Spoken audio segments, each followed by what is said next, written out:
شروع اللہ کے نام سے جو بڑا مہربان اور نہایت رحم والا ہے۔ قیامت قریب آ پہنچی اور چاند شق ہو گیا، اور اگر کافر کوئی نشانی دیکھتے ہیں تو منہ پھیر لیتے ہیں اور کہتے ہیں کہ یہ ایک ہمیشہ کا جادو ہے، اور انہوں نے جھٹلایا اور اپنی خواہشوں کی پیروی کی، اور ہر کام کا وقت مقرر ہے، اور ان کو ایسے حالات سابقین پہنچ چکے ہیں جن میں عبرت ہے، اور کامل دانائی کی کتاب بھی، لیکن ڈرانا ان کو کچھ فائدہ نہیں دیتا۔ تو تم بھی ان کی کچھ پرواہ نہ کرو، جس دن بلانے والا ان کو ایک ناخوش چیز کی طرف بلائے گا تو آنکھیں نیچی کیے ہوئے قبروں سے نکل پڑیں گے، گویا بکھری ہوئی ٹڈیاں ہیں۔ اس بلانے والے کی طرف دوڑتے جاتے ہوں گے، کافر کہیں گے یہ دن بڑا سخت ہے۔ ان سے پہلے نوح کی قوم نے بھی تکذیب کی تھی، تو انہوں نے ہمارے بندے کو جھٹلایا اور کہا کہ دیوانہ ہے، اور انہیں ڈانٹا بھی۔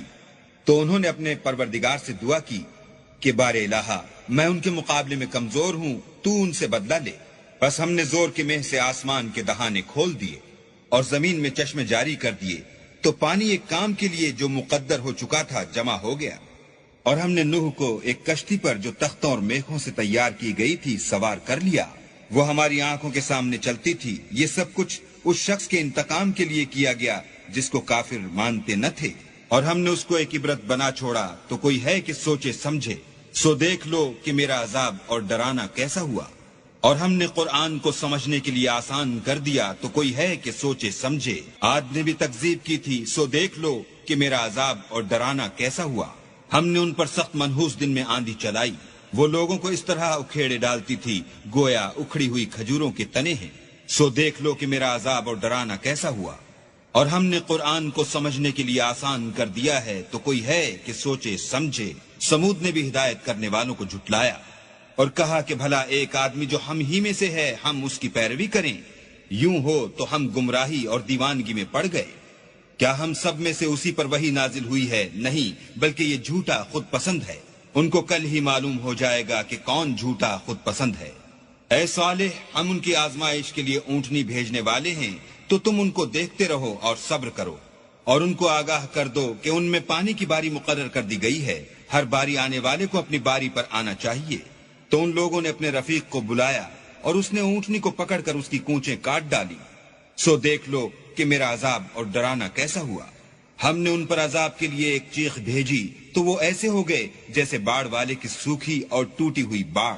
اور ہم نے قرآن کو سمجھنے کے لیے آسان کر دیا ہے، تو کوئی ہے کہ سوچے سمجھے۔ لوط کی قوم نے بھی ڈر سنانے والوں کو جھٹلایا تھا، تو ہم نے ان پر کنکر بھری ہوا چلائی، مگر لوط کے گھر والے کہ ہم نے ان کو پچھلی رات ہی سے بچا لیا۔ اپنے فضل سے شکر کرنے والے کو ہم ایسا ہی بدلہ دیا کرتے ہیں۔ اور لوط نے ان کو ہماری پکڑ سے ڈرا بھی دیا تھا، مگر انہوں نے ڈرانے میں شک کیا، اور ان سے ان کے مہمانوں کو لے لینا چاہا، تو ہم نے ان کی آنکھیں مٹا دیں۔ سو اب میرے عذاب اور ڈرانے کے مزے چکھو۔ اور ان پر صبح سویرے ہی اٹل عذاب آ نازل ہوا، تو اب میرے عذاب اور ڈرانے کے مزے چکھو۔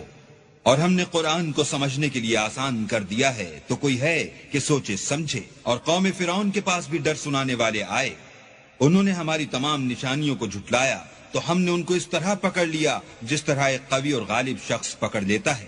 اے اہل عرب، کیا تمہارے کافر ان لوگوں سے بہتر ہیں، یا تمہارے لیے پہلی کتابوں میں کوئی فارغ خطی لکھ دی گئی ہے؟ کیا یہ لوگ کہتے ہیں کہ ہماری جماعت بڑی مضبوط ہے؟ ان قریب یہ جماعت شکست کھائے گی، اور یہ لوگ پیٹھ پھیر پھیر کر بھاگ جائیں گے۔ ان کے وعدے کا وقت تو قیامت ہے، اور قیامت بڑی سخت اور بہت تلخ ہے۔ بے شک گناہ گار لوگ گمراہی اور دیوانگی میں مبتلا ہیں، اس روز منہ کے بل دوزخ میں گھسیٹے جائیں گے۔ اب آگ کا مزہ چکھو۔ ہم نے ہر چیز اندازہ مقرر کے ساتھ پیدا کی ہے، اور ہمارا حکم تو آنکھ کے جھپکنے کی طرح ایک بات ہوتی ہے۔ اور ہم تمہارے ہم مذہبوں کو ہلاک کر چکے ہیں، تو کوئی ہے کہ سوچے سمجھے۔ اور جو کچھ انہوں نے کیا ان کے اعمال ناموں میں مندرج ہے، یعنی ہر چھوٹا اور بڑا کام لکھ دیا گیا ہے۔